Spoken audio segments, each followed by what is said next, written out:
Welcome to our channel Gayatri motivational talks. ఈరోజు నేను మీకు తెలంగాణ స్టైల్లో మరమరాలతో ఉగ్గాని ఎలా చేయాలో చెప్తాను. ఏమీ టిఫిన్ లేనప్పుడు మనకి తినాలనిపించినప్పుడు ఇది ఫటాఫట్ అని 5 నిమిషాల్లో అయిపోతుంది అనమాట.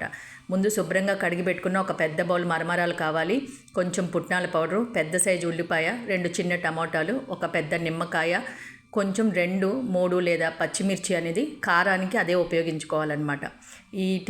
ఈ ఉగ్గాని అనేది తెలంగాణలో బాగా ఎక్కువగా తింటారు, మన ఆంధ్రాలో చాలా తక్కువ అనమాట. కానీ టేస్ట్ చాలా బాగుంటుంది. ముందు బాండీ పెట్టుకొని కొంచెం ఆయిల్ వేసుకోవాలి. ఆయిల్ కూడా పెద్ద ఎక్కువగా పట్టదు. ఆయిల్ హీట్ అయిన తర్వాత మిగతా ఫ్లేమ్ అంతా కూడాను సిమ్లో పెట్టుకొని మిగతా వంట అంతా చేసుకోవాలి.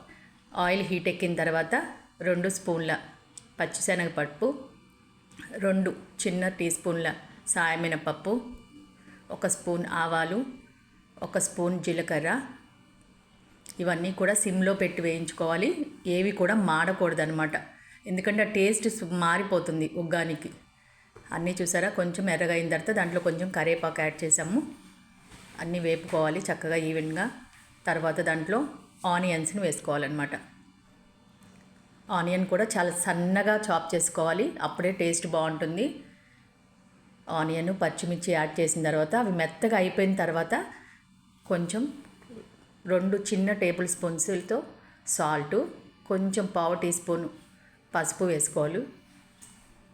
తర్వాత టమాటో యాడ్ చేసుకోవాలి. ఇవంతా కూడా మెత్తగా అయిపోవాలన్నమాట. మొత్తం మిశ్రమం అంతా ఒక్కసారి చూసుకోండి, కలుపుకొని ఈ విధంగా అయిపోయిన తర్వాత ఆ బౌల్, పెద్ద బౌల్తో మనం తీసుకున్నటువంటి మరమరాల్ని ఈ మిశ్రమానికి యాడ్ చేసుకోవాలన్నమాట.